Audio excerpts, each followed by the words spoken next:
The fork paused halfway to my mouth.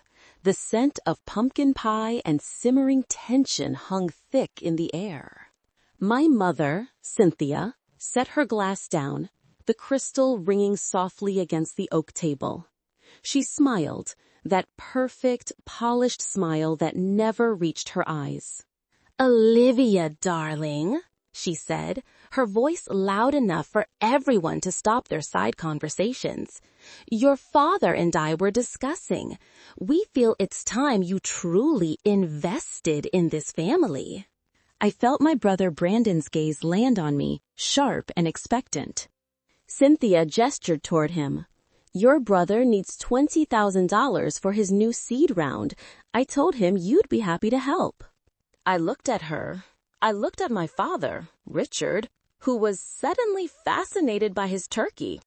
I placed my fork down slowly. "Mom, I can't do that." The smile tightened. A cold laugh escaped her lips. "Oh, sweetie, if you can't help your own family, then that eccentric little success of yours in the city, it really doesn't mean anything at all, does it?" Have you ever felt like the ATM in your own family, where love always seems to come with a price tag? Let me know your story down in the comments. I truly want to know what our community has been through. The silence at the table was heavy, suffocating. It was so quiet I could hear the expensive crystal vases I'd brought, sitting untouched on the sideboard, humming with the vibration of the refrigerator. They were all staring, waiting. My mother was waiting for me to cry, to apologize, to ask what I'd done wrong. My brother, Brandon, was waiting for me to break, a smirk playing on his lips. He was the golden boy, the 33-year-old founder who still lived off an allowance siphoned from my bank account. My father, Richard, was just waiting for it to be over, his eyes fixed on the gravy boat as if it held the secrets to the universe. In the old days, I would have done it. I would have cried, I would have backpedaled, apologized for a success I'd worked myself to the bone for, and probably ended up writing the check just to buy a few hours of peace. But this time was different. That 4-hour drive through the freezing New England rain, the polite dismissal of the gift I'd brought, the casual way my mother had just tried to levy a $20,000 tax on my existence, something inside me didn't just crack, it snapped. It wasn't a loud, hot anger. It was a cold, sharp, beautiful clarity, the kind that cuts through years of fog. I didn't cry. I didn't even blink. I just calmly folded my linen napkin, placed it beside my plate, and stood up. My chair didn't even scrape the floor. "Excuse me," I said, my voice even. "I'll be right back. I need to get something from my room." Cynthia's face tightened. She hated being interrupted. Brandon looked confused. This wasn't part of the script. I walked out of the dining room. My footsteps were silent on the plush runner my mother had bought last year. Paid for, I remembered, by an emergency wire transfer from me. I walked up the stairs, past the gallery wall of perfect family photos. Brandon graduating, Brandon's first failed startup launch, Mom and Dad's anniversary. I wasn't in most of them. I got to my old bedroom, the one that still had faded posters on the wall and smelled faintly of dust and old expectations. I didn't turn on the main light. I just walked to the old desk, opened the bottom drawer, and pulled out a simple, black, spiral-bound notebook. I'd spent 2 weeks compiling it, printing bank statements, highlighting transfers, copying the pleading text messages and the desperate emails. I hadn't been sure if I'd use it. Part of me had hoped this Thanksgiving would finally be different. But hope is a luxury. This notebook, this was insurance. I held it in my hand. It was thin, but it felt heavier than anything I'd ever carried. I turned around, walked back out of the room, and started down the stairs. I could hear my mother start to say something downstairs, probably complaining about my timing. She had no idea. The real Thanksgiving dinner was about to begin. I walked back into the dining room. The sound of silverware had stopped. Every eye was on me. I placed the black notebook on the table, right next to the expensive crystal vase I'd brought as a gift. It was still in its box, unopened. The contrast was perfect. My mother, Cynthia, looked annoyed.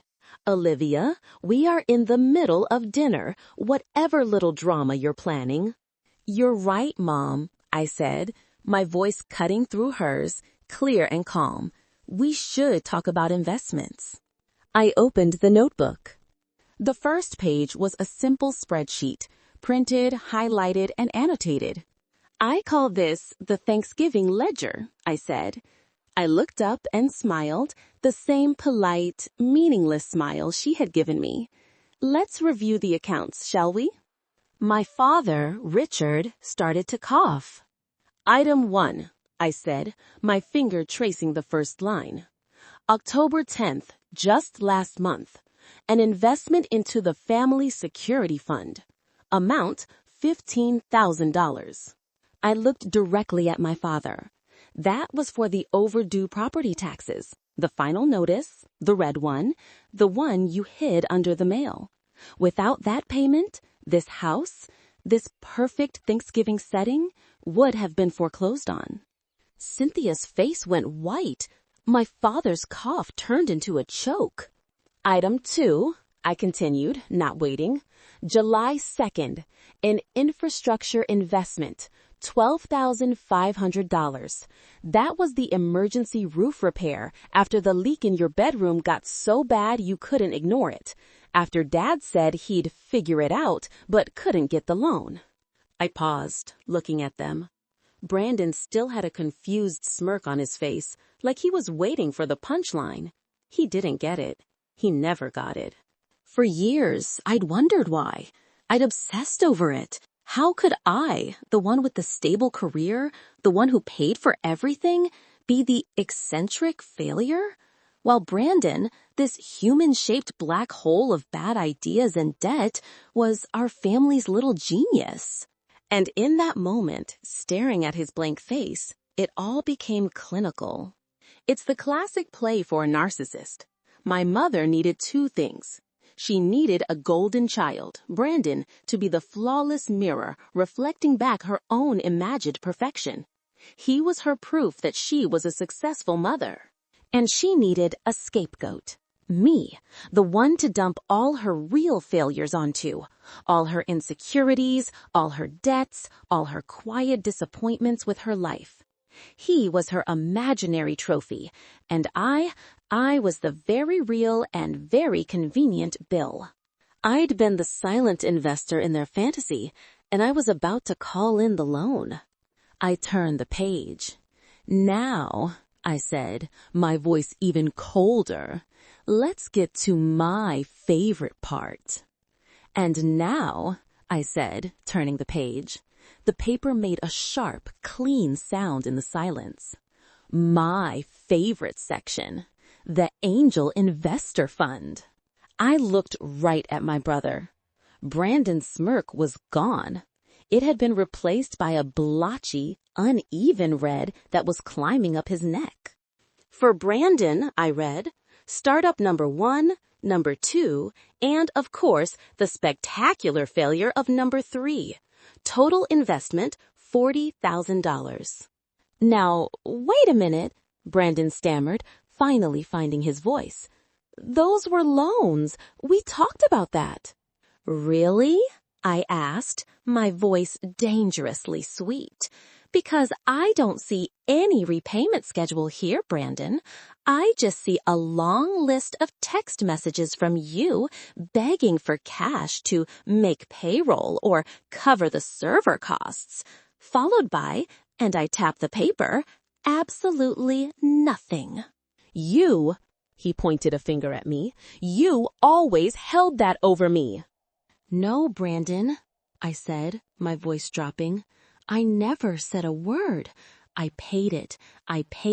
And I went back to my job, and I listened to Mom tell me at Christmas that I needed to be less ambitious and more supportive of your vision.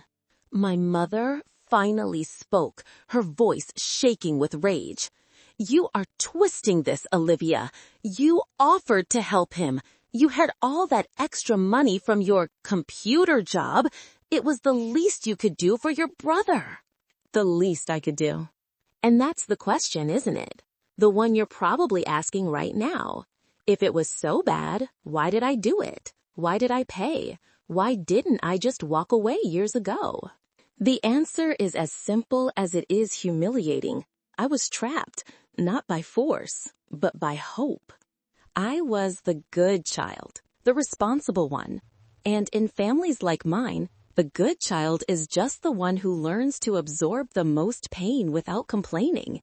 You become a people pleaser because you're starving for the one thing you can't get: approval. You tell yourself that if you just fix one more problem, pay one more bill, absorb one more insult, this will be the time. This will be the time they finally see you. This will be the time your mother looks at you with the same pride she has for the son who does nothing. I wasn't paying for Brandon's failures. I was trying to buy my mother's love. I looked at her, her face a mask of indignation, and I finally realized, after all these years and all these thousands of dollars, what a stupid, stupid purchase that was. Love that has to be bought isn't love. It's a transaction, and I was done being their most reliable customer. I did it, I said quietly, because I thought it would make you, any of you, finally see me. My mother scoffed. Oh, stop being so dramatic, Olivia. No, I said, closing the book. I'm just getting started. I've covered the house, and I've covered the golden child. Now, let's talk about Dad. The moment I mentioned Dad, the room plunged into a new kind of silence. It was colder, sharper.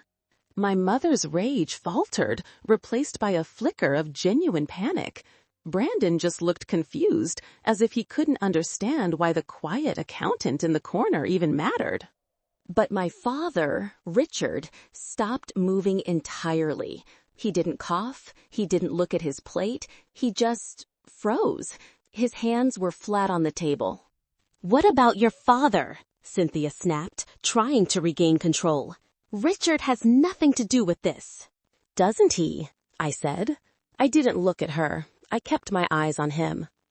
I used to think he was a victim too. I used to think he was just like me, trapped under your control, just trying to keep the peace. I saw his knuckles turn white. I told myself that story for years, I said, my voice softer now, sadder. It made the paying easier. I was saving him too. The quiet man who just wanted everyone to get along. The man who taught me how to fill out a balance sheet. I paused, then picked up my phone, which was sitting next to the ledger. And then I found this. I had been digging through old cloud files 2 weeks ago looking for a receipt when I found an old voice note. It was from 2 years prior, a file he had clearly recorded by accident and somehow sent to me in a digital avalanche of shared family photos. I had never listened to it until now. I pressed play.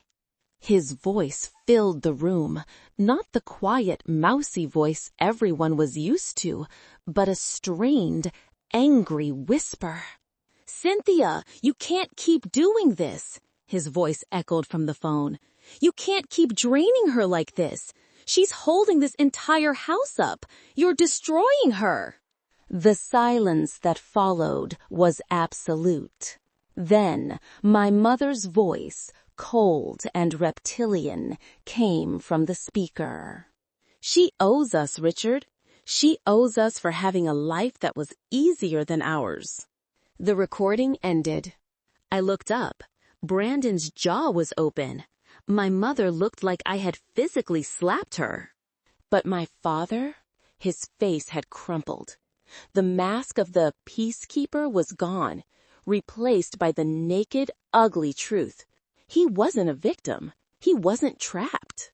He was an accomplice. He was the accountant who knew exactly where every cent was buried because he helped dig the hole. He'd watched me sacrifice my 20s, my savings, my own future to fix a problem he knew all about and he actively helped conceal.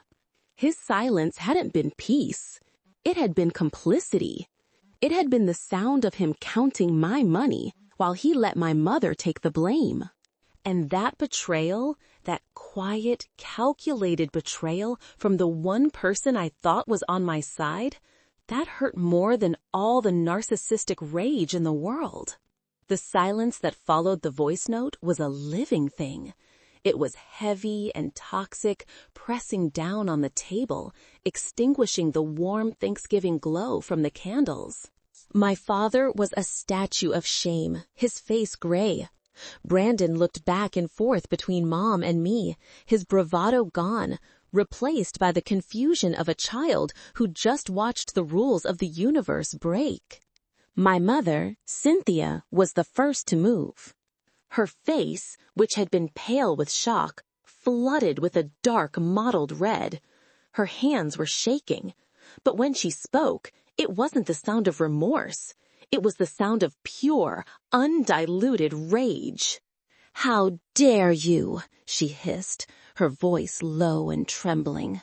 "How dare you sit at this table in my house and play that?"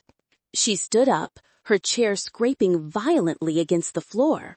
"You've been keeping books?" She spat the words like they were poison. "You've been spying on us? What kind of sick, twisted person does that? We are your family." I said nothing. I just watched. Brandon, seeing his protector wounded, snapped into action. "Yeah, Olivia, what the hell?" he said, his voice cracking. That's insane.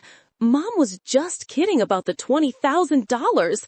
God, why do you always have to be so dramatic? You're ruining Thanksgiving for everyone." "Ruining it?" I finally whispered, a small, cold laugh escaping my lips. "I think I've been paying for it." "This is pathetic, Olivia," Cynthia steamrolled on, pointing a shaking finger at me. "All this evidence, it's petty, it's beneath us. You're trying to humiliate us. After everything we've done for you, after we raised you, this is how you repay us? By throwing your money in our faces?" It was almost masterful, the way they instinctively, immediately flipped the script. I wasn't the victim of decades of financial and emotional exploitation. No. I was the villain for daring to bring receipts. I was the sick one for keeping track of the checks they were so happy to cash. They weren't angry about what they'd done. They were furious that I had stopped playing along. They were furious that the ATM had suddenly grown a spine and started printing its own transaction history. My father still hadn't moved. He couldn't even look at me. He knew. He was the only other one at the table who knew every word of it was true. His shame was the only honest thing in the room. "You're right," I said, my voice cutting through their noise, bringing the room back to a dead halt. "It is petty." I stood up, closing the black notebook. The show was over. But I'm not done. The kill shot, the one that finally severed the last thread of attachment I had. My mother's rage dissolved, replaced by something far uglier, panic. Her face crumpled, and she actually reached a hand out to me, her voice suddenly a pathetic, whining plea. "Olivia, please," she stammered, tears welling in her eyes. "You can't do this. Not now. Think of the neighbors. What will people say? You've humiliated me. You've humiliated your father." It was the last card she had left to play. Not, "I'm sorry," not, "You were right," but, "What will people think?" Her reputation was all she ever truly cared about. I looked at her, this woman who had demanded $20,000 from me as an appetizer, now begging me to protect her image. I stood up. I calmly picked up my coat from the back of the chair and slid it on. The room was so quiet, the sound of the wool sliding over my sweater was like a roar. Brandon was just staring at me, his mouth open. My father had his face in his hands. "You wanted $20,000, Mom," I said, my voice quiet, but it cut through the room.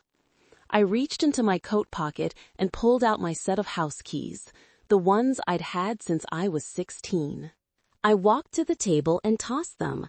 They landed on top of the black ledger with a sharp, metallic clink. "Consider me paid in full."